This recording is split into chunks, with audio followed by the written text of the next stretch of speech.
ہر چیز چھپ جائے گی، اسموگ ہوگی یہ۔ اور فرمایا 40 دن تو بالکل کوئی نظر ہی نہیں آئے گا کسی کو، بعض حدیث میں آتا ہے 40 دن پوری دنیا میں۔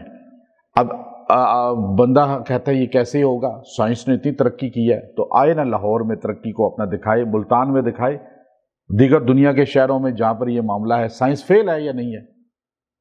وہاں اسمارٹ لاک ڈاؤن لگتا ہے، کیوں ہے کہ یہ سائنس ہر جگہ نہیں کامیاب، اللہ کی قدرت ہر جگہ کامیاب، اللہ ہی ہے قادر مطلق۔ تو اب وہاں جو ہے قیامت کے قریب آئے گی اور مومنوں پر صرف نزلہ زکام ہوگا، یہ نہیں پتہ چلا اسموک سے نزلہ زکام بھی ہوتا ہے، سائنس کہہ رہی ہے نا، حدیث پہلے کہہ رہی ہے۔ اور کہا کافروں کو جو ہے وہ بے ہوش کر دے گا، کافروں کو، حدیث کہہ رہی ہے۔ اچھا آج سائنس کہتی ہے کہ پھیپھڑوں پہ اثر پڑتا ہے اسموک کا، بے ہوش ہوتا ہے نا بندہ جب پھیپھڑے ویک ہوتے ہیں۔ اب حدیث ساری چیزیں بتا رہی ہے، آپ تھوڑی تشریح کو دیکھیں۔ حدیث نے کہا 40 دن رہے گی وہ، قیامت جب آئے گی اس وقت، اور مومنوں کو ہلکا سا نزلہ زکام ہوگا، یعنی ان کا ریشہ بلغم باہر نکل جائے گا جو اسموک بن کے اندر پھیپھڑوں کو جگڑتا ہے۔ تو اب چونکہ مومنوں سے کیوں نکلے گا، اس کی وجہ ہے کہ مومن جو ہوتا ہے کلمے والا، وہ اللہ اللہ کرتا ہے، نماز پڑھتا ہے، وضو کرتا ہے، تو جب وہ اللہ اللہ کرتا ہے تو اس کے آواز، نماز میں بھی آواز بلند ہوتی ہے، اور اس طرح اس کی پریکٹس ہو جاتی ہے اور اس کی بلغم باہر نکل گئی، تو نزلہ زکام ہی ہوگا اس کو۔ اور کافر چونکہ بیٹھا ہی رہتا ہے، نہ نماز نہ روزہ نہ اس کو اللہ اللہ کرنا، تو وہ پھر اس کے پھیپھڑے جو ہے ویک ہوں گے، اور آہستہ آہستہ اسموک لنگز کو جو ہے نا ویک کرے گی، اور وہ پھر بے ہوش ہو جائے گا۔ یہ حدیث کی میں تشریح مختصر کی آپ کے سامنے۔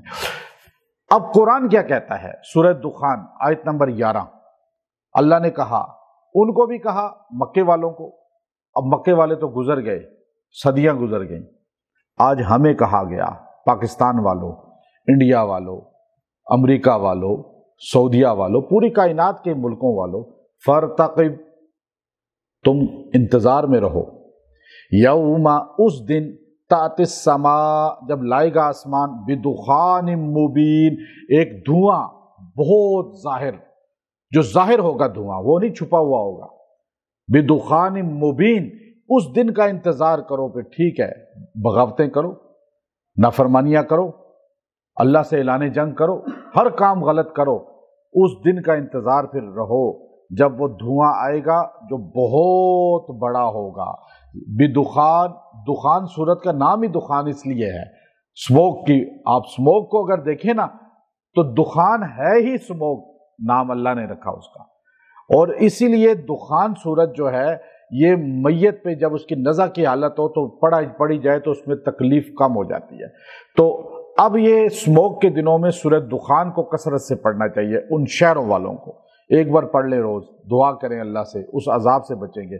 تو یہاں اللہ نے کہا بدخان مبین، یا یہ دھواں کیا ہے، یہ دھواں کیا ہے، اسموک کیا ہے؟ اب آپ پوچھیں تو سائنس تو کچھ بتائے گی، اینکر کچھ بتائیں گے، میڈیا والے کچھ بتائیں گے، لیکن رب کائنات کہتا ہے یغش الناس، یہ لوگوں کو ڈھانپ لے گی۔ الناس کا نا الف لام ہے کہ سارے لوگ، ہر چیز ڈھانپی جائے گی۔ اب آپ دیکھیے دھواں، یہ اسموک ہوتی ہے، سامنے والا نظر نہیں آتا، یغش الناس، ہر چیز کو اللہ ڈھانپ دے گا۔ یہ کیا ہے، یہ کیا چیز ہے، آخر کیوں ڈھانپے گا؟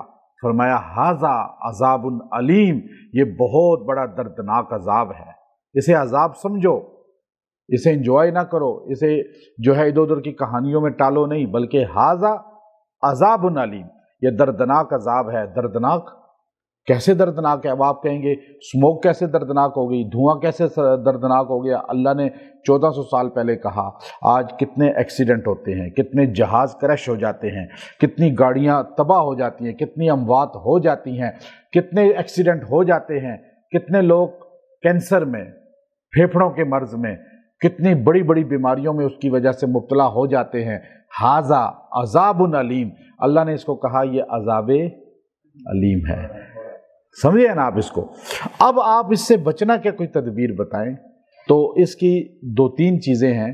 پہلی چیز تو یہ ہے کہ آپ روزانہ سٹیم لیں اور اس پانی پر جو ہے بھاپ لیں، اور اس پر آپ یہ آیت 11 سورہ دخان اس کی یہ آیت یغش الناس ھذا عذاب علیم، یغش الناس ھذا عذاب علیم، یہ آپ نے جو ہے نا یوں پڑھنی ہے، 11 بار پڑھ کے اس پہ پھونکیں، اس کا سٹیم لیں، آپ کی باڈی سے وہ عذاب نکل جائے گا، چونکہ آپ نے ایکسیپٹ کر لیا کہ اللہ تیرا عذاب ہے، ہم غلطیاں جو کرتے ہیں، ہر بندہ خطاؤں کا پتلا ہے، اللہ سے توبہ کرے، استغفار کرے۔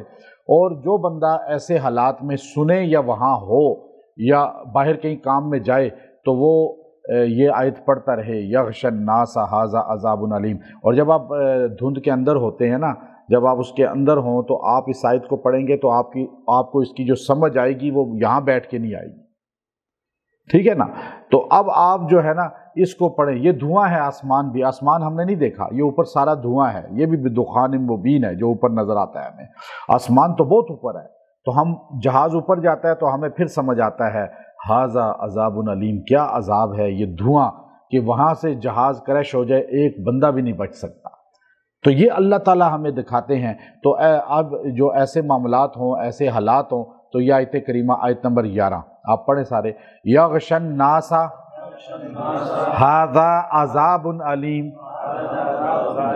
اب یہ آیت آپ جو ہے 70 بار روز پڑھ کے دعا بھی کریں اور پانی پہ دم کر کے سب کو پلائیں، اللہ ان کو اس کے نقصان سے بچائے گا، اور دعا سے اللہ تعالیٰ آپ کو اس عذاب سے نکالے گا۔ اور اگر آپ پر نہیں ہے آپ کے شہر میں ایسا، تو جب تک یہ معاملات رہتے ہیں، آپ جس جگہ بھی ہیں، آپ یہ روز 70 بار پڑھ کے دعا کریں اور پانی پہ پلائیں، وہ بیماریاں، وہاں کا سائیڈ ایفیکٹ یا وہاں وہ والی چیزیں آپ کے ساتھ پیش نہیں آئیں گی، اللہ آپ کی حفاظت فرمائے گا۔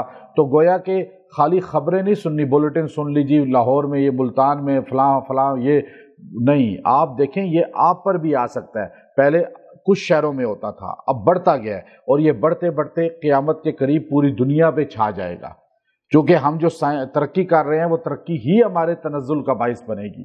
تو اس لیے اللہ سے دعا کریں اور یہ آیات کثرت سے پڑھیں۔ وآخر دعوانا ان الحمد للہ رب العالمین۔